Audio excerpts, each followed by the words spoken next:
आदाब, बेबाक मुनसिफ में आप सभी का इस्तकबाल है। मैं हूं खुर्शीद रब्बानी। आज बात होगी प्राइम मिनिस्टर के उस बयान की जो कल लोकसभा में दिया और आज राज्यसभा में। लगातार पीएम के निशाने पर कांग्रेस है, राहुल गांधी हैं और आज राहुल गांधी के साथ साथ पंडित नेहरू भी थे।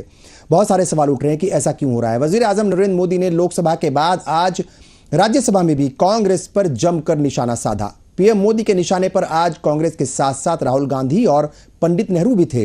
पीएम मोदी ने बिना नाम लिए राहुल गांधी को युवराज बताया और कहा कि कांग्रेस युवराज को लगातार स्टार्टअप के तौर पर पेश कर रही है, लेकिन वे नॉन स्टार्टर में तब्दील हो चुके हैं। राहुल न तो कभी अभी तक लिफ्ट हो पा रहे हैं और न ही वो लॉन्च हो पा रहे हैं। साफ तौर पर उनका कहना था कि कांग्रेस उन्हें बार बार लॉन्च करने की कोशिश कर रही है, मगर राहुल अभी तक भी लॉन्च नहीं हो पाए, ना ही वो लिफ्ट हो पा रहे हैं।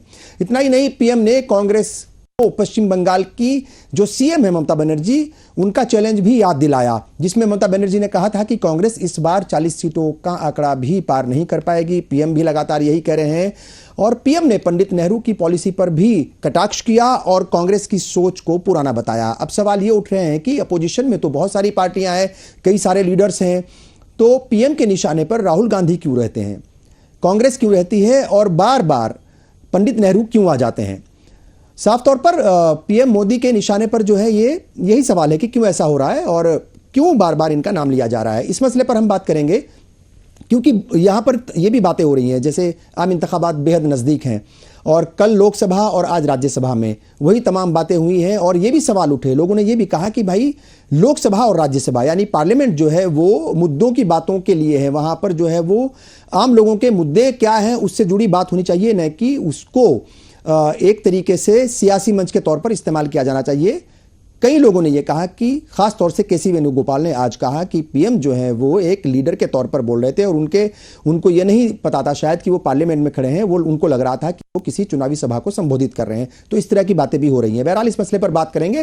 कांग्रेस से अलीमुल्लाह खान साहब हमारे साथ जुड़ चुके हैं, बीजेपी से राकेश पोद्दार जी हमारे साथ हैं, सियासी तज्जिया निगार लोकेश कुमार सिंह साहिल साहब भी हमारे साथ जुड़ चुके हैं और सीनियर जर्नलिस्ट प्रभात त्रिपाठी जी भी हमारे साथ मौजूद हैं। तमाम मेहमानों का मैं स्वागत करता हूं, इस्तकबाल करता हूं। पहला सवाल राकेश पोद्दार जी आप ही से। तमाम तरह की बातें जो है हो रही हैं। कल भी आपने प्राइम मिनिस्टर के जो स्पीच थी उनकी पार्लियामेंट में, लोकसभा में, वो सुनी होगी और आज भी जो उनकी एक तरीके से एक लंबी चौड़ी स्पीच थी पार्लियामेंट के अंदर, वो भी आपने सुनी होगी। और निशाने पर कांग्रेस भी थी, निशाने पर जो है वो राहुल गांधी भी थे और निशाने पर जाहिर तौर पर जो कांग्रेस की पॉलिसीज हैं वो थी और पंडित नेहरू भी थे। लोग यही सवाल कर रहे हैं कि पार्लियामेंट जो है वो तो मुद्दों की बात करने के लिए थी, वहां पर पॉलिटिकल जो है वो एक दूसरे के ऊपर कटाक्ष क्यों और ये कब तक चलेगा? इतना डर क्यों लगता है प्राइम मिनिस्टर को राहुल गांधी से और कांग्रेस से? प्रधानमंत्री नरेंद्र मोदी जी ने कहा कि देश के अंदर सकारात्मक राजनीति होनी चाहिए और कांग्रेस की भी हम लोगों ने चिंता की कि कांग्रेस को 10 साल मौका मिला विपक्ष में बैठने के लिए, उन्होंने लेकिन वैसे कोई रवैया उनका अच्छा नहीं रहा और सकारात्मक राजनीति नहीं कर पाए। राहुल गांधी जी के नेतृत्व में इन्होंने काम भी किया, तो राहुल गांधी जी कहीं ना कहीं देश के प्रधानमंत्री लायक नहीं है और ना विपक्ष में बैठने लायक है। और देख सकते हैं किस तरह वो अमेठी को भी छोड़ के दूसरे प्रदेश चले गए। तो कहीं ना कहीं ये लोग क्या काम किए कि 70 सालों में इनको अपना क्षेत्र बदलना पड़ता है बार बार। इन लोगों का कोई ऐसा एजेंडा नहीं रहा, विकास के मुद्दे पे नहीं रहा, सकारात्मक राजनीति नहीं रही। इसी कारण से आज ये लोग पिछड़ रहे हैं और हमारी इनकी चिंता रहती है। लेकिन हम लोग जो आगे 2024 को जो चुनाव आने वाले हैं उसमें हम लोग विकास के मुद्दे पे जो हम लोगों ने जनता से वादे 2019 में किए थे, उस वादे को लेकर हम जनता के बीच में जाएंगे। जो काम के वादे किए थे उस काम को लेकर हम जनता के बीच में जाएंगे। जो अभी बजट सत्र भी आया, बजट में भी देखा हम लोगों ने कोई लुभावन ऐसा कोई बजट नहीं लाया कि जो जनता को लगे कि चुनाव आ रहा है, लुभावन ऐसा बजट नहीं। ये तो अंतरिम बजट था, ये तो अंतरिम बजट था। ये जो है कंप्लीट बजट तो जाहिर तौर पर जुलाई में पेश होगा, जो भी सरकार बनेगी, वो चाहे बीजेपी की बने या नॉन बीजेपी अलायंस की बने, तो उसमें तो ऐसा ही होता है। नहीं, कहीं ना कहीं हम लोग जो वादे किए उस पर हम लोग काम किए। जैसे अभी देखते हैं इसमें किसानों के लिए हम लोगों ने पहली बार एसटी और एसटी किसान जो हैं उसके लिए हम लोग 6 लाख रुपया उनको दे रहे हैं कि आत्मनिर्भर किस तरह बनना है। उसके लिए भी हम देख रहे हैं इसके लिए जो मछली पालन करते हैं उनको भी हम लोगों ने कहीं ना प्रोत्साहन करने का काम किया कि उनको भी 6 लाख रुपया देने का काम कर रहे हैं। कहीं ना कहीं हम लोग सभी लोगों को अंतिम पंक्ति में वो ठीक है भाई। देखिए, सरकारों का काम जो है वो काम करना ही होता है। वो जो है वो तरक्की के काम करती है, पब्लिक के इंटरेस्ट की काम करती है और अगर कोई किसी सरकार से जो है वो पब्लिक नाराज होती है तो वो दूसरे लोगों को चुन लेती है, तो वो तो काम है, वो करने पड़ेंगे। मगर सवाल ये उठता है कि लगातार 2 दिन तक इतनी लंबी चौड़ी बातें हुई हैं पार्लियामेंट के अंदर। प्राइम मिनिस्टर जो है वो मतलब कोई छोटा मोटा आदमी नहीं होता, कोई छोटा मोटा लीडर नहीं होता। प्राइम मिनिस्टर हाउस का लीडर होता है, ठीक है, देश का प्राइम मिनिस्टर जो होता है वो हाउस का लीडर होगा। और वो अगर राहुल गांधी को आड़े हाथों ले रहे हैं, राहुल गांधी क्या मतलब ये सवाल भी उठता है कि क्या उस लेवल पर या उस कद के नेता बन गए हैं कि प्राइम मिनिस्टर को बार बार जो है उनका जिक्र करना पड़ता है डायरेक्ट इनडायरेक्ट वे में? नहीं, देखिए, देश के प्रधानमंत्री 140 करोड़ जनता की भी हाँ। चिंता करते हैं, चाहे व्यक्ति, चाहे वो मीडिया के साथी हो, उनकी भी चिंता हम लोग करते हैं, जी। चाहे उच्च न्यायालय की चिंता हो, चाहे हमारे विपक्ष में कोई भी पार्टी हो, उनकी भी चिंता हम लोग इसलिए करते हैं कि विपक्ष में कम से कम एक व्यक्ति तो मजबूत बैठे, जो लोकतंत्र में उनका अधिकार है, लोकतंत्र में जो जनता के मुद्दे हैं। हम लोग सरकार में रहेंगे, सत्ता में रहेंगे, हम लोग सरकार चलाएंगे, तो कम से कम विपक्ष में बैठकर जनता को मुद्दे को उठाने का काम तो ठीक करें। है। हम लोग तो कम से कम विपक्ष मजबूत रहेगा। अटल जी कहते थे कि विपक्ष भी मजबूत होना बहुत जरूरी है लोकतंत्र में, इसीलिए हम लोग उनकी चिंता करते हैं कि राहुल गांधी जी भी हमारे देश के युवा ठीक है, और ठीक आगे है। बढ़ना मगर चाहिए। मगर मगर जिन प्राइम मिनिस्टर को आज चिंता हो रही है कांग्रेस की, वही नारा दे रहे हैं लंबे वक्त से, कांग्रेस मुक्त भारत की बात कर रहे हैं। मैं वापस आपके पास आऊंगा, लोकेश कुमार सिंह साहिल, आपके पास मैं आ रहा हूं। क्या कुछ लगता है 2 दिन की जो ये तकरीर है प्राइम मिनिस्टर की, वो लोकसभा में भी और राज्यसभा में भी, तो वो एक तरीके से मतलब वो आपको लगता है कि मुद्दों से भटके हैं और वो निशाने पर सिर्फ कांग्रेस, सिर्फ कांग्रेस, सिर्फ कांग्रेस। कांग्रेस जो है 2014 में 44 सीटों पर थी और 19 में 52 सीटें वो जीती थी। इतनी छोटी पार्टी एक तरीके से वो बन करके रह गई है। मगर उस अभी तक यानी इस बार ऐसा लग रहा है कि इंडिया अलायंस का भी कहीं ना कहीं वो एक तरीके से एनडीए को या पीएम को अभी भी मतलब वो मुतमईन नहीं है। उनको लगता है कि कहीं ना कहीं ये असरदार हैं और कहीं बड़ी पार्टी के तौर पर ना उभर करके आ जाएं। किस तरीके से आप इस पूरे मसले को देख रहे हैं? जी खुर्शीद भाई, इसमें सबसे पहली बात तो ये है कि जी, एजेंडे अपने बिल्कुल भी डिरेल।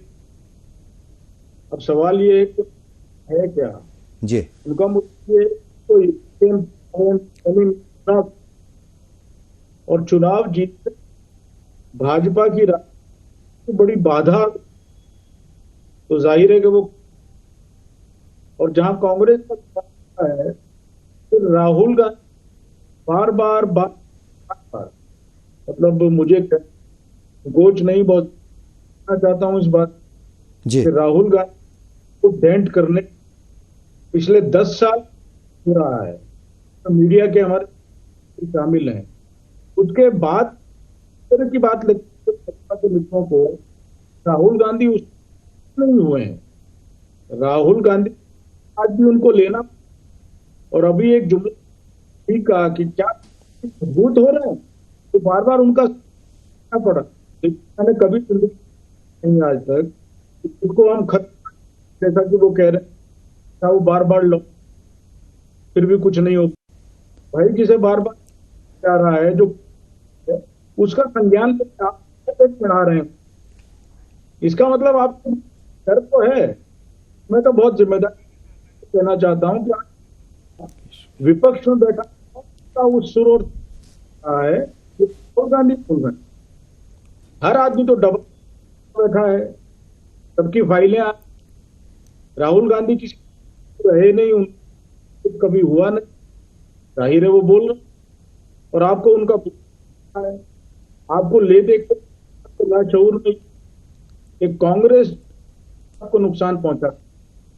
कांग्रेस आज सबसे बड़ी ताकत सत्तारूढ़ दल के 2019 के कांग्रेस के लोगों को है भाई। आज भी हिंदुस्तान में 2-4 घर मिल जाए लगाने को तैयार। मैं किसी कांग्रेस नहीं बोल रहा हूं, इसके बाद ध्यान रखिए, एक कॉमन सेंस हम उसी का संग जिसको लेकर को डर होता है, ठीक है, जिसको कम मान लिया गया। हाँ, दे रहे हैं। बिल्कुल ठीक है। प्रभात त्रिपाठी जी, मैं आपके पास आऊंगा। इससे पहले अलीमुल्लाह खान साहब से जो है वो जवाब भी लिए जाए बहुत सारे सवालों के, और उनकी तरफ से शायद कुछ सवाल भी जरूर होंगे, और राकेश पोद्दार जी के लिए, बीजेपी के लिए। प्रभात त्रिपाठी जी, कैसे आप देख रहे हैं? क्योंकि आप अगर किसी का नाम लेते हैं, किसी लीडर का, और वो भी मतलब सदन का हाउस, देश का प्रधानमंत्री अगर किसी का नाम लेता है, तो जाहिर तौर पर या तो दिल में बहुत ज्यादा उसके लिए मतलब नफरत है, या फिर खौफ है, सियासी खौफ उसको कहेंगे, मतलब खौफ जो है वैसा नहीं मगर सियासी खौफ, राजनीतिक खौफ। कैसे आप देख रहे हैं प्राइम मिनिस्टर जो है वो लगातार वो कांग्रेस को, मतलब या फिर ये एक स्ट्रेटजी है कि भाई आप जितना नाम लोगे, जितना ये बताओगे कि कांग्रेस बिल्कुल कमजोर हो गई है, 40 सीटों पर वो सिमट जाएगी, और हवाला दिया उन्होंने ममता बनर्जी के बयान का जहां पर वो कह रही थी कि कांग्रेस जो है इस बार 40 सीटों पर भी नहीं आएगी। वो जाहिर तौर पर उनके बीच तलखी चल रही है, इंडिया अलायंस के जो ब्लॉक हैं, अलग अलग दल हैं वहां पर, उनमें आपस में चलता रहता है।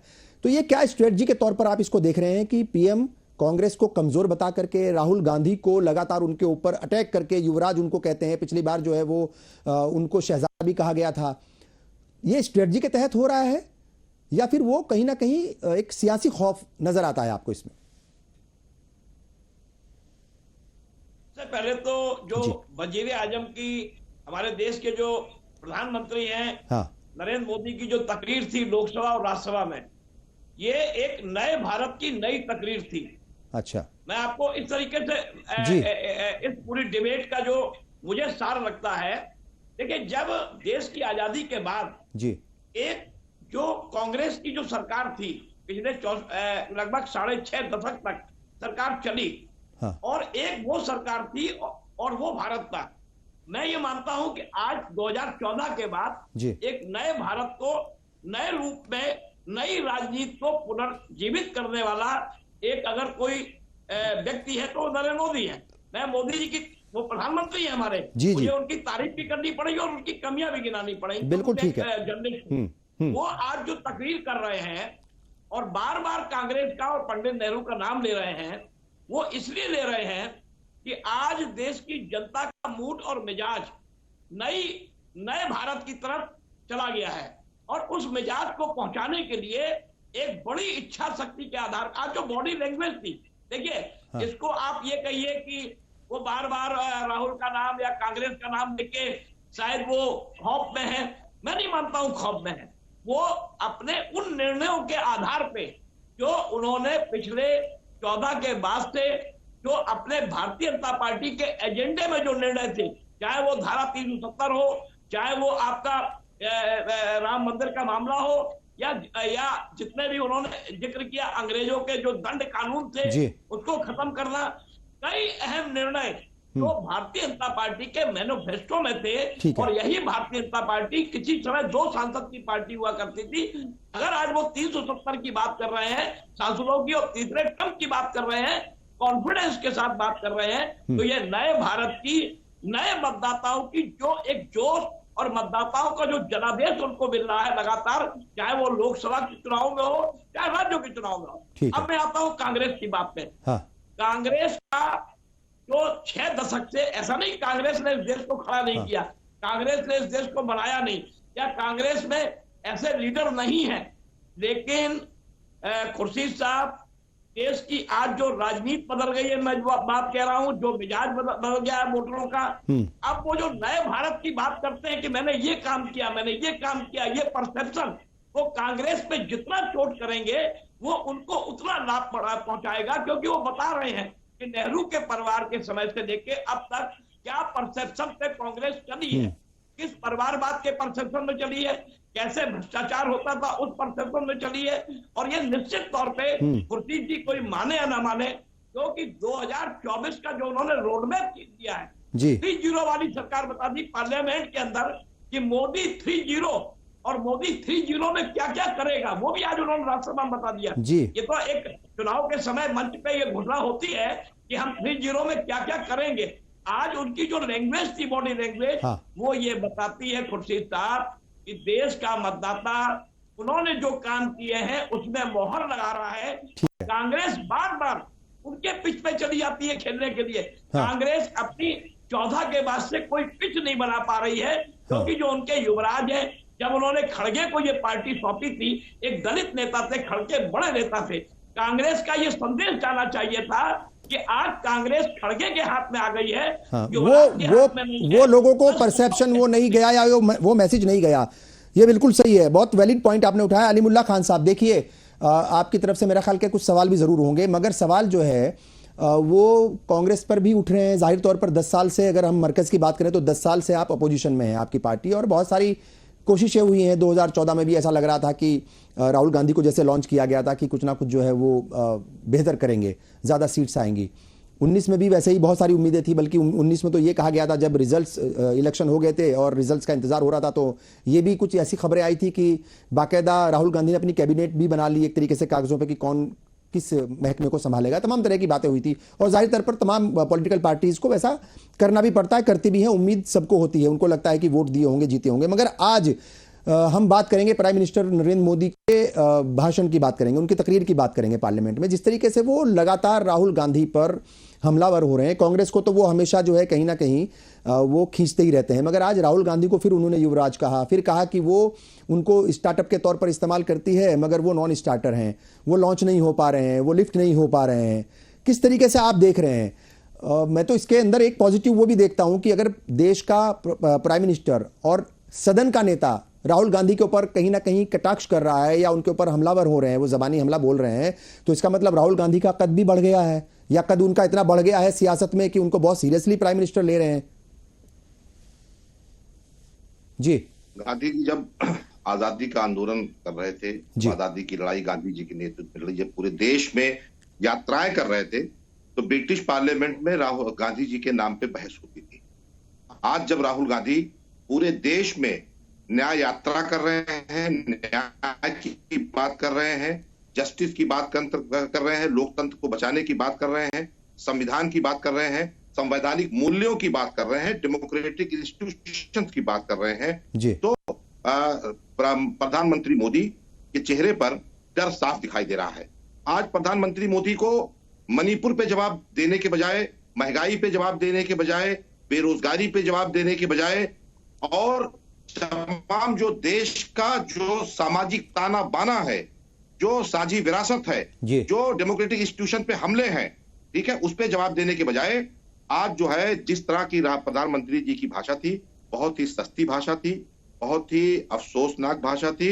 हाँ। क्योंकि स्टार्टअप जो है वो किसी प्रोडक्ट के लिए होता है। राहुल गांधी एक राजनीतिक भाषा नहीं थी, ये स्टार्टअप की जब बात की आमतौर पर समझाता है कि कोई बिजनेस स्टार्टअप, ये एक राजनीतिक भाषा नहीं थी, वो एक ही बाजारू एक सस्ती भाषा थी। ऐसा लग रहा था कि कोई कारपोरेटर कहीं किसी चौराहे पे खड़े होके भाषण दे रहा है। आपने भी मान्यवर एक आपके जो समीक्षक हैं वो भी भारतीय जनता पार्टी की तरफ से ही वकालत कर रहे थे। आपने जो है नेहरू की और उसकी जो है परिवारवाद की बात की, जो गांधी की परिवारवाद, जो नेहरू फैमिली की परिवारवाद की जब बात की जाती है तो वो शहादत का परिवारवाद है, शहादत की विरासत है। नेहरू, आपको याद दिला दूं कि पंडित जवाहरलाल नेहरू के प्राइम मिनिस्टर रहते हुए इंदिरा गांधी किसी सदन की सदस्य नहीं हुई थी। पटेल की बेटी हमेशा जो है राज्यसभा में पहुंचती रही, सरदार वल्लभ भाई पटेल की बेटी हमेशा पहुंचती रही, वो किसी सदन की सदस्य, मतलब नेहरू जी के इंतकाल के बाद, ठीक है, इंदिरा गांधी प्राइम मिनिस्टर नहीं बनी थी, ठीक है, इंदिरा गांधी के रहते हुए राजीव गांधी कुछ नहीं बने थे, इंदिरा गांधी जी के जाने के बाद, उनकी शहादत के बाद, ठीक है, हालात ऐसे बने और राजीव गांधी के जाने के बाद भी हुए। दूसरी बात कि आज देश, आपने राहुल गांधी जी की बात की, राहुल गांधी जी पूरे देश में न्याय की बात कर रहे हैं, इंसाफ की बात कर रहे हैं और जो तमाम सोशल जस्टिस की बात कर रहे हैं, समाजी इंसाफ की बात कर रहे हैं। प्रोडक्ट की बात क्यों किया? क्योंकि जाहिर सी बात है कि मोदी जी खुद जो है अडानी का प्रोडक्ट है। राहुल गांधी के पास ये रास्ता था, राहुल गांधी जी के पास रास्ता था, दो बार रास्ता था कि वो प्रधानमंत्री बन सकते थे, दो बार प्रधानमंत्री बन सकते थे, क्योंकि लेकिन राहुल गांधी ये ठीक है अलीमुल्ला साहब, देखिए ये बड़ा इंपॉर्टेंट पॉइंट आपने खुद उठाया, ये बड़ा इंपॉर्टेंट पॉइंट है जो आपने खुद उठाया। और जो सोनिया गांधी है उनको प्राइम मिनिस्टर बनने से भी एक अभी किताब के अंदर की ये खुलासा हुआ है, जयपुर लिटरेचर फेस्टिवल में ही ये बात आई कि जब सोनिया गांधी को रोकने वाले भी असल में राहुल गांधी थे कि अगर आप प्राइम मिनिस्टर बनेंगी तो कहीं ऐसा ना हो कि जैसे मेरी दादी और जैसे मेरे वालिद को मार दिया गया, कहीं आपको भी जो है वो शहीद ना कर दिया जाए, और अगर आपने ऐसा किया तो मैं कोई बड़ा कदम उठाऊंगा। ये शायद इस तरह की बातें कही थी। मेरा सवाल ही है आपसे, चूंकि ये बड़ा इंपॉर्टेंट इशू आपने खुद ही उठा दिया अलीमुल्ला खान साहब, ये जो आज सारी बातें हो रही हैं और राहुल गांधी को इलेक्शन हारने की वजह से टारगेट किया जा रहा है या उन्हें फेल प्रोडक्ट बताया जा रहा है, अगर राहुल गांधी 2004 से 2014 के बीच किसी एक डिपार्टमेंट के वजीर रह लेते, या आखिरी मोमेंट में जिस वक्त ऐसी बातें आई थी सामने कि भाई राहुल गांधी प्राइम मिनिस्टर बन सकते हैं लास्ट के 2 साल में, 2011-12 के बाद इस तरह की जो है बातें शुरू हो गई थी, अगर वो प्राइम मिनिस्टर नहीं भी बनते, किसी एक डिपार्टमेंट के वजीर रह लेते, तो जैसे आज नितिन गडकरी का जिक्र होता है, जो उनके मुखालिफिन है ना बीजेपी को, जो पसंद नहीं करते, वो भी कहते हैं कि नितिन गडकरी इतने बढ़िया वजीर हैं, इतना शानदार काम कर रहे हैं।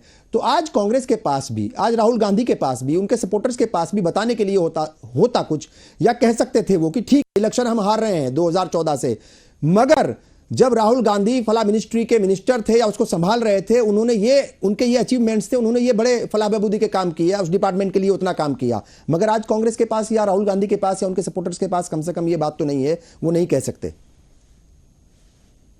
देखिए, कांग्रेस की जिम्मेदारी है देश की विरासत को बचाने, जी, देश की साझी विरासत को बचाने, देश की जमहूरियत को बचाने, देश के संविधान को बचाने की, देश की बेरोजगारी, गरीबी, भुखमरी, किसानों के, नौजवानों के अधिकारों की बात करने की, उसको बचाने की जिम्मेदारी है। राहुल गांधी, मेरी बात बीच में कट गई थी। राहुल गांधी एक विजनरी लीडर है।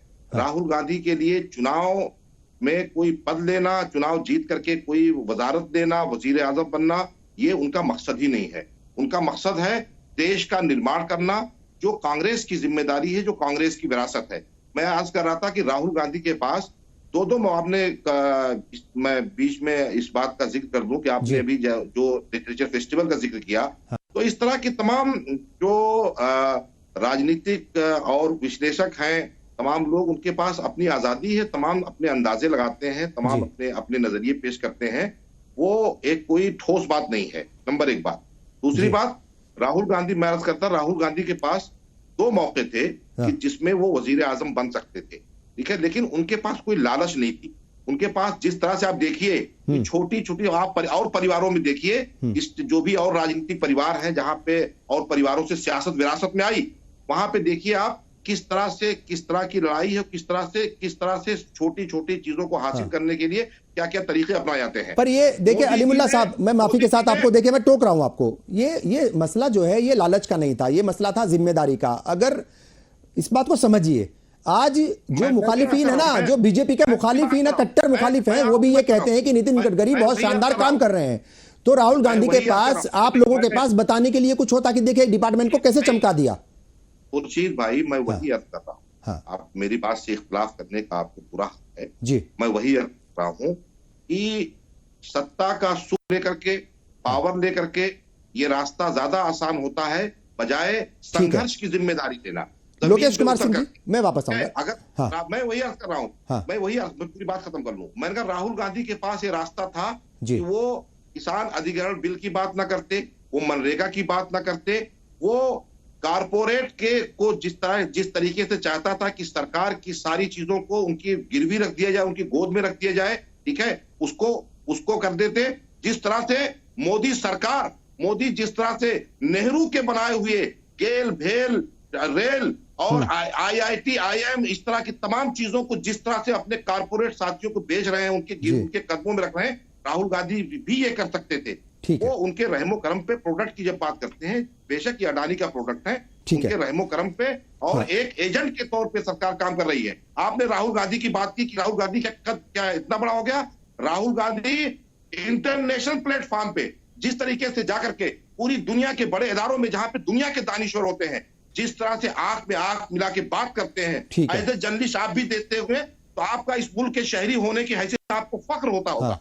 बिल्कुल नहीं, मेरा सवाल ये नहीं था कि वो क्या इतने बड़े हो गए हैं। मेरा सवाल असल में ये था कि क्योंकि कांग्रेस को हमेशा वो हल्के में ले रहे हैं। प्राइम मिनिस्टर अपनी भाषा में, मतलब जितनी भी उनकी तकरीरें होती है, वो कहते हैं कि कांग्रेस जो है वो खत्म हो रही है, कांग्रेस मुक्त भारत बनाएंगे। और राहुल गांधी को बीजेपी के लीडर्स भी हमेशा यही कहते हैं। मगर राहुल गांधी कुछ भी बोलते हैं, राहुल गांधी कोई भी कदम उठाते हैं तो तमाम बीजेपी के लीडर्स भी और तमाम वजीर भी मरकजी हुकूमत के, वो आ जाते हैं प्रेस कॉन्फ्रेंस करने, उनके बयानों की मतलब एक तरीके से जवाब देने के लिए आ जाते हैं। तो मैंने ये नहीं कहा कि उनका कितना बड़ा हो गया है, यानी प्राइम मिनिस्टर भी उनको सीरियसली ले रहे हैं। अगर सीरियसली नहीं लेते तो शायद पार्लियामेंट में बिना नाम लिए उनका जिक्र नहीं करते। लोकेश कुमार सिंह साहिल, मैं आपके पास आ रहा हूं। ये जो बात हुई थी, मैं आ रहा हूं अलीम भाई, मैं वापस आऊंगा आपके पास। ये जो बात हुई थी कि उन्होंने कहा कि वो लालची नहीं थे राहुल गांधी, उनके पास 2 बार मौके थे और कम से कम 2012 के बाद तो इस बात को बड़ी शिद्दत से उस वक्त कहा जा रहा था कि प्राइम मिनिस्टर जो है वो बनना चाहिए राहुल गांधी को, या किसी ना किसी मिनिस्ट्री का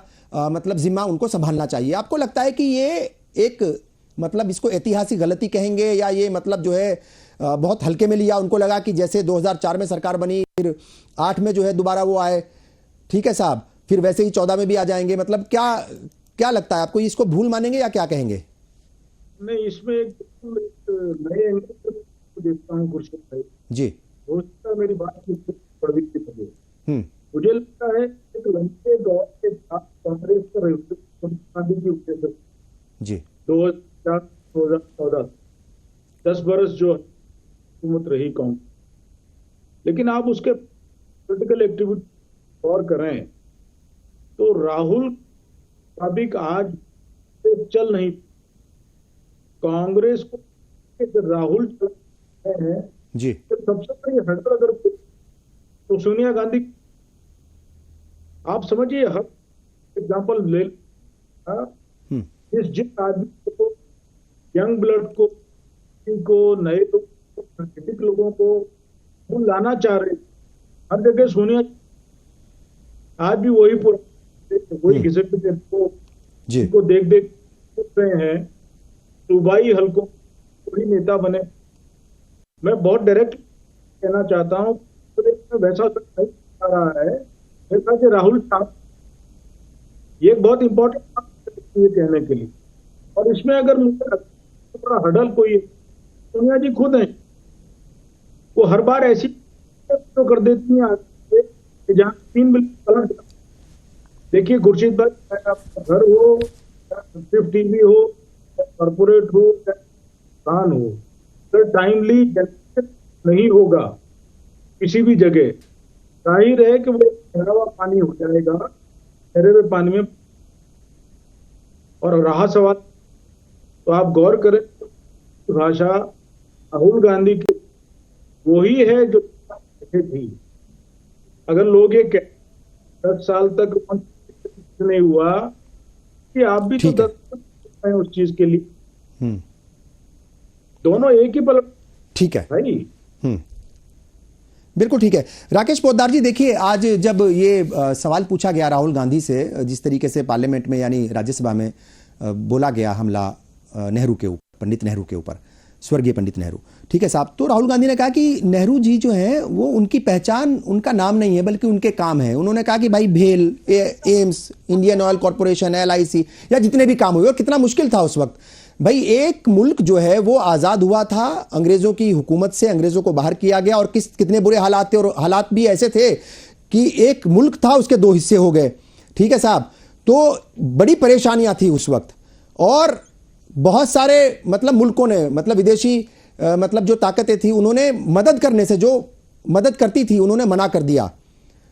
एक बहुत ही मुश्किल दौर था ये। उस दौर में कैसे उन्होंने उस मुल्क को चलाया होगा, जाहिर तौर पर ना उस वक्त जो है आपको होश रही होगी, ना हमें होश रही होगी, मगर उस वक्त चलाया होगा मुल्क को। किस तरीके से चलाया, कैसे नया नया आजाद मुल्क हुआ था, बुरे हालात थे चारों तरफ, जो है किसानों के बुरे हालात थे, और मुल्क का जैसे मैंने पहले कहा कि 2 हिस्से हो गए थे, आर्थिक तंगी थी, तमाम तरह की परेशानियों से जूझे और वो आगे बढ़े। अब बार बार उनके कार्यकाल को, उनके दौरे हुकूमत को कोसना या बार बार उनका जिक्र करना, मतलब ये किस तरफ इशारा करता है, या कौन सी मतलब जो है वो एक तरीके से खींच निकाल रहे हैं प्राइम मिनिस्टर? ये लोग सवाल पूछते हैं, जहन में है लोगों के सवाल। नहीं खुर्शीद भाई, मैं एक चीज बताना चाहता हूँ कि ये जो बोलते हैं कि जवाहरलाल नेहरू जी की बात करते हैं, जवाहरलाल नेहरू जी की विचारधारा 1942 में ही पार्टीशन का था। राम मनोहर लोहिया जी की किताब एक है, उसमें पार्टीशन में लिखा गया है कि इसमें 1942 में ही ये सोच लिए थे कि जिसमें गफूर खान साहब थे, राम मनोहर लोहिया जी थे, सरदार वल्लभ भाई पटेल थे, जवाहरलाल नेहरू थे, और गांधी जी खुद थे। उन्होंने कहा कि इसको, देश को बंटवारा हो जाना चाहिए था। तो उन्हें जवाहरलाल नेहरू जी का ही देन है कि जो आज देश बंटवारा हुआ है। और दूसरी बात पे मैं आ जा रहा हूँ, जो ये कह रहे हैं कि अपने कांग्रेस के प्रवक्ता कि अडानी के लिए काम करते हैं। हम लोग अडानी के लिए कभी काम नहीं करते। हम लोग 140 करोड़ जनता, अंतिम पंक्ति में बैठे लोग हैं, उसके लिए काम करते हैं। हम लोग अडानी के लिए नहीं काम करते। और मैं भाई साहब, हम लोग हमारे ऊपर आरोप लगाते कि हमने बेच दिया। भाई साहब से मैं पूछना चाहता हूं, मैंने क्या बेच दिया? एम्स को 2 से 13 बना दिया, सड़क 35 किलोमीटर प्रतिदिन सड़क बनाने का काम कर रहा हूँ, 16 करोड़ शौचालय बनाने का काम किया। मैंने बेचा क्या? हमारी पार्टी ने क्या बेचा भैया? आप बताना चाह जनता को बताइए कि फलाना चीज बेच दिया। रेल बेच दिया? नहीं बेचा। रेल आज चल रही है, भारत सरकार ही रेल चला रही है। कोई भी चीज के बारे में बोलते हैं, बोलने से पहले सोच लिया कि मैं बोलता क्या हूँ, पढ़ के आया, कि पढ़ना चाहिए आपको। हम लोगों ने क्या बेचा? आज मीडिया के सामने हमारे खुर्शीद भाई बैठे हुए हैं, हमारे वरिष्ठ पत्रकार हैं, इनके सामने बताइए हम क्या चीज बेचा। आरोप प्रत्यारोप लगाना ठीक है, लोकतंत्र में अधिकार है, और चिंता हमारी 140 करोड़ जनता की रहती है। और राहुल गांधी की चिंता हमारे देश के प्रधानमंत्री इसलिए करते हैं कि कांग्रेस एक घिसी पिटी उसी के नेतृत्व में काम करना चाहती है। कोई नए लोगों को लाओ, लोकतंत्र में है, आपका अधिकार है, आप चुनाव लड़ो। और आप कहते हैं आप राहुल गांधी जी को मंत्री बन जाना चाहिए, चाहे राहुल प्रधानमंत्री। अरे भैया, अमेठी तो इनसे संभला नहीं, दूसरे संसदीय क्षेत्र में जाकर चुनाव लड़ते हैं। 70 साल में इन्होंने क्या किया? क्या क्षेत्र बदलना पड़ रहा है, विधानसभा बदलना पड़ रहा है, और कह रहे हैं कि राजीव गांधी जी देखिए चुनाव, राकेश जी देखिए, आप भी जानते हैं, आप भी सियासतदान हैं, और आजादी से लेकर के अब तक उठा लीजिए हालात, कई बार ऐसा है कि बड़े बड़े लीडर्स जो है वो चुनाव हारे हैं, कई बार बहुत काम करने वाले लोग जो है पार्टियां भी हार गई हैं। तो ये पब्लिक का जो है वो मूड है, वो क्या परसेप्शन वहां तक पहुंचता है, क्या मैसेज पहुंचता है, या क्या उसके दिमाग में उस वक्त कौन से मुद्दे चल रहे होते हैं, वो उसके ऊपर होता है। ठीक है साहब, तो कोई चुनाव हार रहा है उसकी वजह से वो मतलब छोटा लीडर हो गया, या उसकी सोच छोटी हो गई, या उसने कोई काम नहीं किया, ये पैमाना नहीं हो सकता। प्रभात त्रिपाठी जी, आप जो है वो देखिए, आज हमने देखा कि राहुल गांधी जो है उन्होंने भी जवाब दिया, और जो पार्टी प्रेसिडेंट है उन्होंने एक लंबा चौड़ा जो है एक्स पर एक पोस्ट लिखी और बहुत सारी बातें उन्होंने कही है। ये कह रहे थे कि भाई बताइए कि क्या कुछ कहा। मैं उनकी बात को कोट कर रहा हूं, जो उन्होंने कहा कि 2014 से लेकर अब तक 147 PSUs ऐसे हैं, कुछ को पूरा, कुछ को आधा, और कुछ का कुछ प्राइवेट, मतलब कुछ हिस्सा प्राइवेट कर दिया गया है। 30 लाख पद खाली पड़े हुए हैं, और खास तौर से उन्होंने कहा SC ST OBC के लोग, उनको मौका मिलता मगर नहीं मिला गया। 5 मिनिस्ट्रीज का उन्होंने जिक्र किया, रेल, स्टील, रक्षा, पेट्रोलियम, जहां पर करीब 3 लाख जो है नौकरियों की जरूरत है, 3 लाख ओहदे जो है वो खाली पड़े हुए हैं। बहुत सारी बातें कही उन्होंने। एकलव्य स्कूल है, वहां पर 70% जो टीचर हैं वो कॉन्ट्रैक्ट पर हैं। तो देखिए, ऐसा तो नहीं है कि सब कुछ ही बहुत अच्छा चल रहा होगा, ये तो इल्जाम है। मतलब जाहिर तौर पर अगर बीजेपी इल्जाम लगाती है कांग्रेस पर कि पिछले 70 साल में, 75 साल में कुछ नहीं हुआ, और उन 70 साल में 55 साल जो है कांग्रेस ने हुकूमत की है, अलग अलग वक्त में, अलग अलग मौकों पर डायरेक्ट हुकूमत की है 55 साल, तो जाहिर तौर पर 75 साल या 78 साल तो की नहीं, सिर्फ 55 साल की है, और अलग अलग वक्त पर की है। वहां पर भी 2004 से 14 तक की अगर हम बात करें तो कितनी मुश्किलें थी। मतलब एक गठबंधन की सरकार चलाना, मुझे लगता है कि बीजेपी वाले भी जानते हैं, जब वाजपेयी साहब की हुकूमत चली थी तो वो तमाम प्रॉब्लम्स हैं। मगर क्या अभी सब कुछ ठीक चल रहा है? क्या सब कुछ ट्रैक पर है?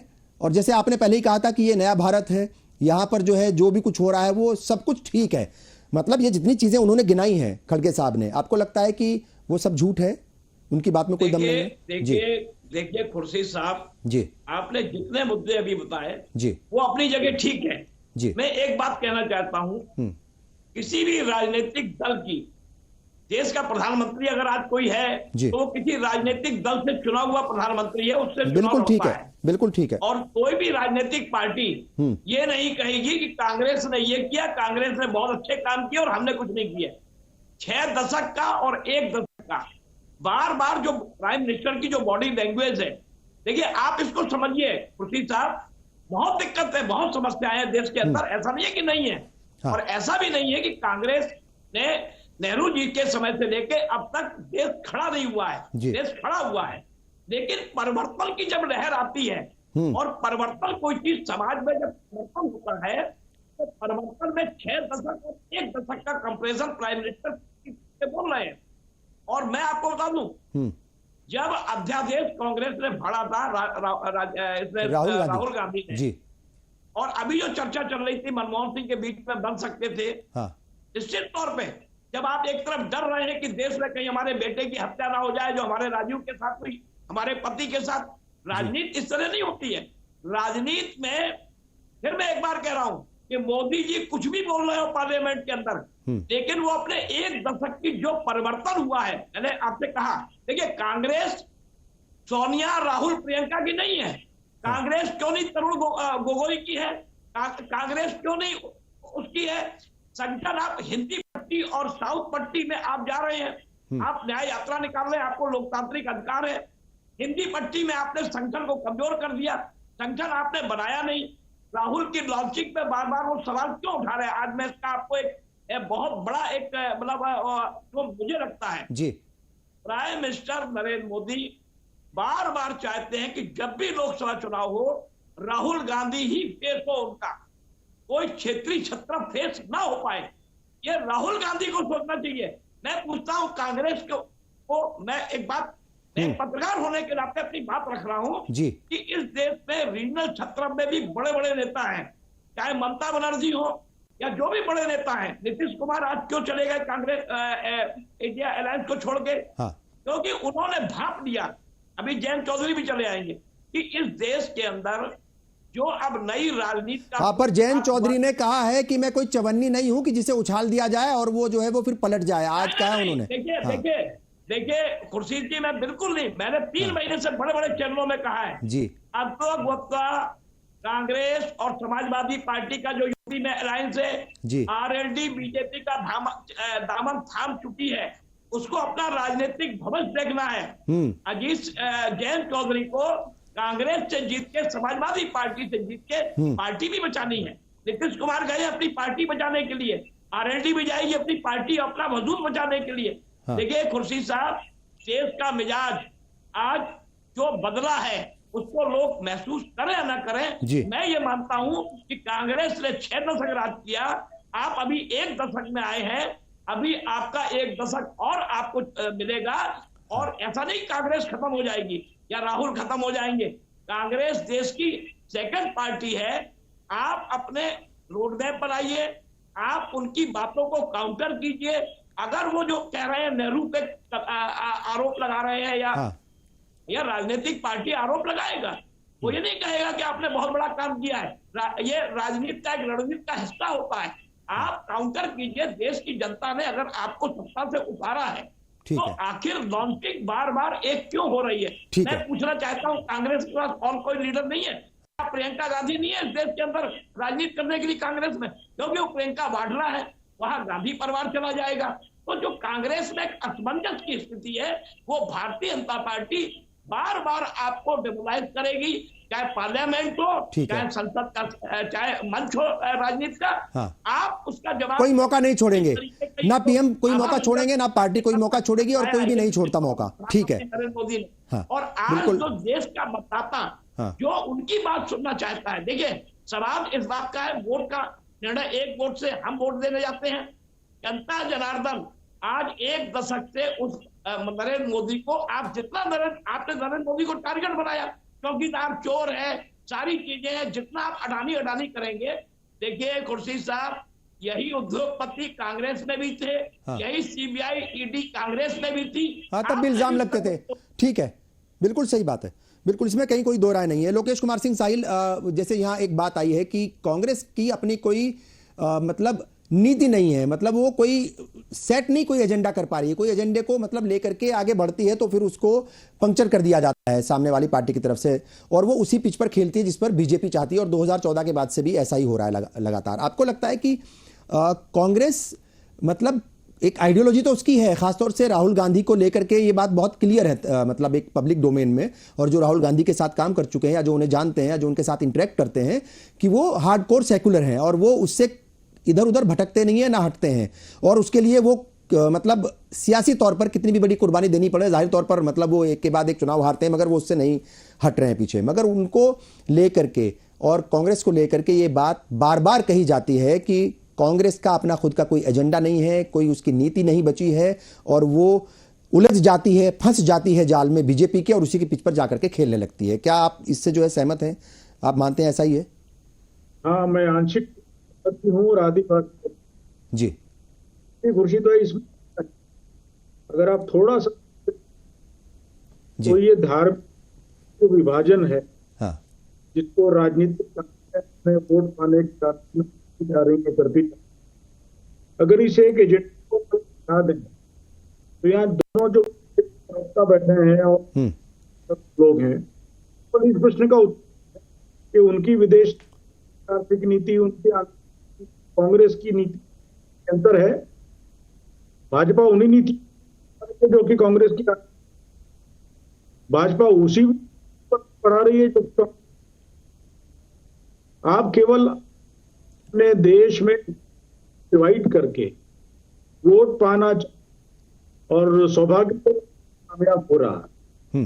अब उसमें तारीख में कांग्रेस कितना हिस्सा नहीं बनती है, बिल्कुल इस बात को तैयार हूं। मैं अपने कांग्रेस मित्रों से पूछता, भाई मुझे इस बात, क्या आप बीजेपी को क्यों हो, बेसिक उसका पर्पस क्या है, और साफ साफ उत्तर हमारा नहीं है, क्योंकि उसके पीछे वो भी उस तरह की मजबूरी। खाली इतना कहते क्या होगा गुप्त भाई, मोहब्बत की दुकान खोल, एक प्रॉपर प्लान चाहिए और सुरक्षित होना चाहिए, वो दिखना चाहिए। हम अगर दिल्ली अडानी की बात के हवाले से राजस्थान में और सूबों में कांग्रेस की सरकारें, वो लोग अगर अडानी करेंगे व्यापारिक, तो जाहिर है कि आप ये नहीं कह सकते पड़ता है कि भाई हैं सरकार अपने हित में। अशोक गहलोत कर रहे के साथ बिजनेस। हाँ, सरकार नहीं, अभी देख लीजिए आप देख लीजिए, तेलंगाना में भी गए, खुद अडानी गए वहां पर, और तकरीबन 12,400 करोड़ का इन्वेस्टमेंट करने की बात उन्होंने कही है। तो ये तो हाँ जी बिल्कुल। अलीमुल्ला खान साहब जवाब देना चाह रहे हैं। हाँ, अलीमुल्ला खान साहब जवाब देना चाह रहे हैं आप। जाहिर तौर पर ये बहुत सारी बातें हैं, जैसे मैंने कहा था कि आज पार्लियामेंट में भी और पार्लियामेंट के बाहर भी कांग्रेस के ऊपर ही सारा दबाव है। हालांकि ये बड़ी अच्छी पहल मैंने देखी कि भाई कैसे कांग्रेस प्रेसिडेंट जो है खड़गे साहब, वो उन्होंने इस पर एक लंबी चौड़ी पोस्ट लिखी और हर एक बात का एक 1 बाय 1 करके उन्होंने स्टेप बाय स्टेप कह लीजिए वो जवाब भी दिया। जी अलीमुल्ला साहब। 2-3 चीजें मैं सिलसिलेवार आपसे बात करना चाहूंगा। ये पहली मर्तबा ये हुआ आजादी के बाद से कि 10 साल के टेन्यूर पे कोई वैसा प्रधानमंत्री हुआ जिसको हिम्मत नहीं हुई कि मीडिया के सामने आकर के बात, जो मीडिया से रूबरू उनके सवालों का जवाब दे। मीडिया के जो हालात हैं वो आपके सामने है। जो इंटरनेशनल जो इंडेक्स है मीडिया के आजादी का, उसको लेकर के किस मुकाम पे इंडिया का है, जो हमारा मीडिया है वो देख रहे हैं। जो आजाद आवाजें हैं, वो हमारे पास जो चैलेंज है, वो चैलेंज ये है कि वो जो आजाद आवाजें थी, जो मुखालिफ आवाजें थी, जो सरकार से सवाल करती थी, जो असहमतियां थी, उसके लिए किस तरीके से उसको कुचला जाता है। हमारे सामने चैलेंज ये है कि जब मणिपुर के राहुल गांधी जब सड़कों पे क्यों उतरते हैं, क्यों जाते हैं, जनता की किस न्याय की बात करते हैं, कि जब मणिपुर में हमारी बेटियों के साथ उनको जो है नंगा, उनका पूरा जो है उनकी शोभा यात्रा निकाली जाती है, और इनके आरएसएस के और इनके समर्थित इनके लंपट इनके लोग जब उनको सपोर्ट करते हैं, तो प्रधानमंत्री हमारा खामोश रहता है। हमारे सामने राहुल गांधी की जब बात होती है, तो राहुल गांधी किसी भी सियासी फायदे के लिए मॉब लिंचिंग की हिमायत नहीं कर सकते, किसी भी मजहबी पहचान की हिमायत नहीं कर सकते, किसी भी फासिस्ट पॉलिसी की हिमायत नहीं कर सकते। इसलिए जरूरत होती है। इन्होंने कहा कि राहुल गांधी जी को खतरा था, जान का खतरा था। जिसको जान का खतरा होगा वो सिक्योरिटी, वो जो है कश्मीर से कन्याकुमारी से कश्मीर तक और सड़कों पे दर जो है जनता के बीच में जाकर के हिम्मत नहीं करेगा, सड़कों पे जाकर के वहां पे। दूसरी बात, एक जो है ये पहला वाकया है पूरी दुनिया में कि कोई प्राइम मिनिस्टर जब किसी मुल्क में जाता है तो वो इवेंट कंपनियों को बाकायदा कॉन्ट्रैक्ट देता है अपने लिए कि उनके लिए इवेंट करें, उनके लिए तमाम वो करें। वहां पे पंडित नेहरू से लेकर के राजीव गांधी से लेकर के नरसिम्हा राव से लेकर के मनमोहन सिंह तक पूरी दुनिया में पहला ये वाकया है। और दुनिया के किसी मुल्क का कोई हिंदुस्तान में भी जब आता है तो उसको जरूरत नहीं होती है कि वो इवेंट कंपनियों को हायर करे, क्योंकि इनके पास कोई जवाब नहीं है। इनके पास सिर्फ नफरत की सियासत है, बांटने की सियासत। जैसा हमारे अभी साथी जो तजिया निगार उन्होंने कहा कि मजहबी जो बांटने की पोलराइजेशन की सियासत है, इनको जवाब देना चाहिए। प्रधानमंत्री को इस पे बात करनी चाहिए कि बिजनेस स्टैंडर्ड ने जो अभी अपनी रिपोर्ट पे दावा किया है, पेश किया है कि सितंबर 2023 में देश पर कुल कर 205 लाख करोड़ रुपए हो गया है। इसमें से भारत सरकार पर 161 लाख करोड़ रुपए, जबकि राज्य सरकारों पर 44 लाख करोड़ रुपए है। 2014 में जब केंद्र सरकार आई तो उसको ये कर्ज 55 लाख रुपए था। ठीक है, इसका जवाब देना चाहिए। इसका जवाब देना चाहिए कि किसानों के कर्जे कितने माफ हुए और अपने कारपोरेट दोस्तों को कितना किया गया, कितना जो है उनको दान में दिया गया। दूसरी बात, आपने अडानी की बात की कि राजस्थान में, तेलंगाना में, उसमें सब है। कांग्रेस पार्टी एक कारपोरेट की मुखालिफ नहीं है। हमने कारपोरेट को एक पूरा स्पेस दिया है, बनाया है, हमारी सरकारों ने बनाया है। बिल्कुल हम ये चाहते हैं कि विद इन द कारपोरेट एक हेल्दी कंपटीशन हो जिसको बढ़ावा दिया गया। हमें अडानी से कोई जाति दुश्मनी नहीं है, हमें किसी से कोई जाति दुश्मनी नहीं है। हमारा सवाल वहां पे होता है कि जब तमाम नॉर्म्स को दरकिनार करके उनको जो है रिजर्व बैंक उनके हवाले कर दिया जाता है, जब जो है किसानों के हक का पैसा, नौजवानों के हक का पैसा उनके जेब में डाला जाता है। आपको सवाल इस पे करना चाहिए कि जब राजस्थान में, एक मिनट मैं अपनी बात, चूंकि वक्त कमी है, ठीक है कीजिए। मैं जब इस पे आपको सवाल करना चाहिए कि कांग्रेस पार्टी की सरकार ने यहां पे इनको ये फायदा पहुंचाया तमाम नॉर्म्स को रख करके। हम तो सब एक इनवाइट करते हैं, उनकी बहुत सारी कंपनियां हैं जो उस पे पूरे उतरती हैं, उस पे आके काम करें। सवाल यह है कि जब आप कई लाख करोड़ रुपए जब माफ करते हैं तब उस पे सवाल होता है। जब एक ही कंपनी को सारी चीजों को दे दिया जाता है तो सवाल उस पे उठता है। सवाल उस पे उठता है जब राफेल को एक ऐसी कंपनी को आपने बगैर किसी उसके सारे नाम को दरकिनार करके उनके किया जाता है जिसका कोई तजुर्बा नहीं है। चलिए ठीक है, फिर उस पे राकेश पोद्दार जी से जवाब ले लेते हैं। राकेश पोद्दार जी, बहुत सारी बातें आई हैं, दो बातें तो बड़ी इंपॉर्टेंट है। वो ये कि बीजेपी का जो है वो काम ये है, ये जो कह रहे हैं जो यहाँ पर जिम्मेदार लोग बैठे हुए हैं, उनका ये कहना है कि बीजेपी जो है वो फूट डालो और राज करो की चल रही है, उस नीति पर चल रही है और खास तौर से वो धर्म के नाम पर बांटती है। दूसरी बात, खड़गे साहब का भी मैं जिक्र करूंगा वापस। वो कह रहे थे कि भाई दांडी मार्च या नमक सत्याग्रह जिसको कहा जाता है और भारत जोड़ो आंदोलन से जो दूर रहते थे या जो दूर रहे वो कांग्रेस को राष्ट्रभक्ति का पाठ ना पढ़ाएं। दूसरी बात, यूपीए में बेरोजगारी की जो दर थी वो 2.2 के करीब थी, अब पिछले 45 सालों में सबसे ज्यादा बेरोजगारी की दर है। यूपीए में जीडीपी तकरीबन 8.13 थी और अब 5.6 पर है। तो कैसे इन बातों का जवाब दिया जाएगा? और भी बहुत सारे मसले हैं। इंपोर्ट एक्सपोर्ट के बीच जो है 3 गुना का फर्क आ गया है, मतलब 3 गुना का एक तरीके से, मतलब 3 गुना फर्क आ गया, यानी जो इंपोर्ट और एक्सपोर्ट के बीच जो सामंजस्य होना चाहिए था। तो बहुत सारे मसले मसाइल जिस पर जवाब देना पड़ेगा और जिस पर बात होनी चाहिए। सिर्फ राहुल गांधी, सिर्फ कांग्रेस उनको कोसने से भी काम नहीं चलेगा। राकेश जी, देखिए खुर्शीद भाई, जो इन्होंने कहा कि मोहब्बत की जो हम लोग धर्म की में बांटने की बात करते हैं, धर्म की बात नहीं बांटने की बात करते हैं। धर्म और राजनीति एक पति और पत्नी का रिश्ता होता है और तुलसीदास जी ने कहा था। और रही दूसरी बात, इन्होंने कहा कि काम नहीं किया, हम लोगों ने काम नहीं किया तो जनता हमें हर विधानसभा में, हर राज्य में चुनाव कैसे जिताती है? अगर इनको महंगाई लगती है तो ये धरना प्रदर्शन जंतर मंतर पे क्यों नहीं करते हैं? करना चाहिए, लोकतंत्र में इनका अधिकार है, क्यों नहीं करते हैं? सिर्फ आप मीडिया के सामने आके कहेंगे महंगाई बढ़ गई, बेरोजगारी हो गई। बेरोजगारी नहीं, हम लोगों ने नौकरी देने का भी काम किया। मैं बता रहा हूं, आप ही के जवाहरलाल नेहरू जी ने एक आयोग बनाया था जिसमें सरकारी नौकरी निकाली जाती है, उसमें हम लोगों ने 1 करोड़ नौकरी दी और उन्हीं के आयोग के रिपोर्ट के अनुसार 3.5 करोड़ लोगों को रोजगार दिया गया, जिसमें प्राइवेट सेक्टर में रोजगार है और आत्मनिर्भर हुआ। और कोरोना काल के बाद हम लोगों ने लोगों को आत्मनिर्भर किया, 24% लोग आत्मनिर्भर हुए। तो हम लोगों ने देश को आगे बढ़ाने का काम किया, युवाओं को नौकरी देने का भी काम किया और हम आगे 2024 से और 2029 के बीच में जो वादे करके आएंगे, जिस वादे पे हम लोग खरे उतरने का भी काम करेंगे, जो वादे जनता से करेंगे उस वादे पे हम लोग फिर से काम करेंगे। पुराने वादे तो हमने जो वादे करके आए काम कर लिए, इनको काम तो दिखता नहीं है, इनको सिर्फ एक ही व्यक्ति दिखता है और राहुल गांधी। इसके पर राहुल गांधी तो बीजेपी ज्यादा कर रही है आजकल। हाँ, मैं तो इसीलिए बोल रहा हूँ, इन्होंने राहुल गांधी की जो दुकान खोली ना, दुकान का शटर बंद होने वाला है। प्रभात त्रिपाठी जी, ठीक है, मेरे कई सारे सवाल टाल गए आप, लेकिन जीडीपी की बात टाल गए, नौकरियों का मसला, बेरोजगारी का मसला वो टाल गए आप।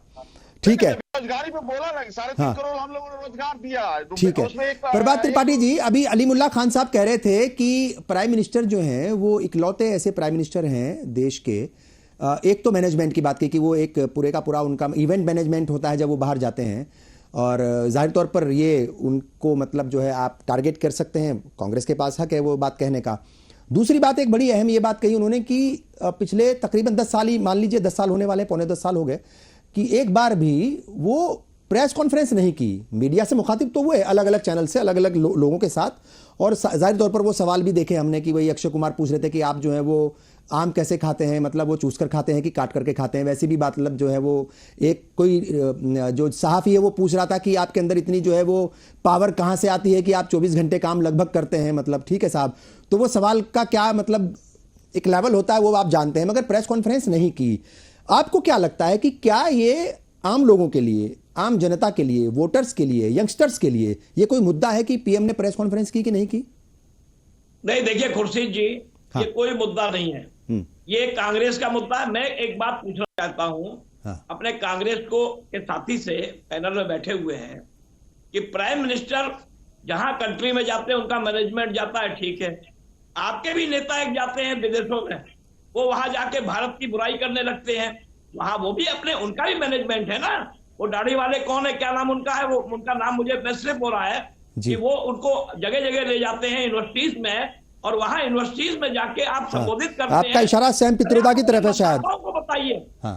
सबसे बड़ी चीज, आज पार्लियामेंट में जिस तरीके से प्रधानमंत्री नरेंद्र मोदी ने आपको बाबा अंबेडकर साहब की बात की, दलित विरोधी साबित किया, आपको ओबीसी विरोधी साबित किया, कांग्रेस को सारी चीजों का साबित किया। अब आपके पास क्या रोड मैप है, उसका जवाब दीजिए। आप भारतीय जनता पार्टी की 10 साल की सरकार की नाकामियां, आप न्याय यात्रा निकाल रहे हैं, चुनाव का समय आ गया है, संगठन मजबूत नहीं है, जिन राज्यों में आप जा रहे हैं वहां आपके अलायंस दल के नेता छोड़ के आपको जा रहे हैं। सवाल इस बात का है कि आप वहां स्टूडेंट को क्या बता रहे हैं कि इस देश के अंदर अराजकता है, इस देश के अंदर डिक्टेटरशिप है, मीडिया भी बिका हुआ है, न्यायपालिका भी बिका हुआ है। अरे भैया चलिए, चूंकि वक्त की कमी है, हाँ वक्त की कमी है सर, हाँ बोल दीजिए अलीमुल्ला साहब, कम से कम अल्फाज जो है वो कम से कम वक्त में बोलिए प्लीज, वक्त की कमी है। राहुल गांधी साहब जो इंटरनेशनल तमाम प्लेटफॉर्म पे जाते हैं, बात करते हैं, और जिन मौजूआत पे बात करते हैं उस पे कम से कम नरेंद्र मोदी साहब की तो ये काबिलियत लियाकत उनकी नहीं है कि वो जाके बैठ के बात कर सके। राहुल मोदी साहब इसलिए मीडिया के सामने नहीं आए थे, उनकी हिम्मत नहीं है उन सवालों को फेस करने के लिए जिन सवालों को राहुल गांधी फेस करते हैं। हाँ, लेकिन ये नंबर एक बात सुन लीजिए, बैठ के बात करते हैं। सैम पित्रोदा साहब जो है वो कोई कंपनी के इवेंट मैनेजर नहीं है, वो हमारी पार्टी के लीडर है, ठीक है, वो जो साथ में अलग अलग पार्टियों के लीडर जाते हैं। मोदी साहब बाकायदा इवेंट, बाकायदा इसका डेटा है। हाँ तो ठीक है भाई, ये उनकी क्वालिटी है, ये उनकी क्वालिटी है अगर वो इवेंट मैनेजमेंट कर रहे हैं, मगर क्या हुकूमतें या सिस्टम या फिर पॉलिटिकल सिस्टम, पॉलिटिकल पार्टियां, जी हाँ कह दीजिए सर, चूंकि वक्त की कमी है। लोकेश जी, जी आखिरी कमेंट लोकेश जी। सिर्फ ये कह रहा हूँ जी कि जो आर्थिक इतना गुणगान मोदी जी और सरकार हैं, हाँ, वो यशवंत जवाब ठीक है, सुब्रमण्यम इकोनॉमिक्स को उनका केवल ये पास उड़ा दिया जाए तो मंत्री पद नहीं बोल रहे हैं, जिन मुद्दों को उठा रहे हैं, हाँ, एक इकोनॉमी का ठीक है, तो उसका जवाब। चलिए, तमाम मेहमानों का मैं शुक्रिया अदा करूंगा। जाहिर तौर पर बहुत सारे सवाल हैं जिनके जवाब देने पड़ेंगे, और बहुत सारी बातें ऐसी हैं, मैंने कल भी वही कहा था कि चूंकि ये चुनावी मौसम है, बहुत सारे हमले होंगे, सियासी हमले होंगे, जुबानी हमले होंगे, बहुत सारे नेताओं के नाम आएंगे, हर एक पार्टी दूसरी पार्टी को जो है वो निकम्मा और नाकारा साबित करने की कोशिश करेगी, मगर जाहिर तौर पर ये जो जनता जनार्दन है वो सब कुछ जानती है और वही जवाब भी देगी, और उसके लिए क्या जवाब होगा उसके लिए थोड़ा सा इंतजार करना पड़ेगा। बहरहाल तमाम मेहमान मेरे साथ जुड़े, मैं तमाम का शुक्रिया अदा करता हूं, और तमाम नाजरीन का भी शुक्रिया अदा करता हूं कि आप लोगों ने ये प्रोग्राम बराह रास्त देखा। कल फिर हाजिर होंगे एक नए मुद्दे के साथ, तब तक के लिए मुझे पूरी टीम को दीजिए इजाजत, आदाब।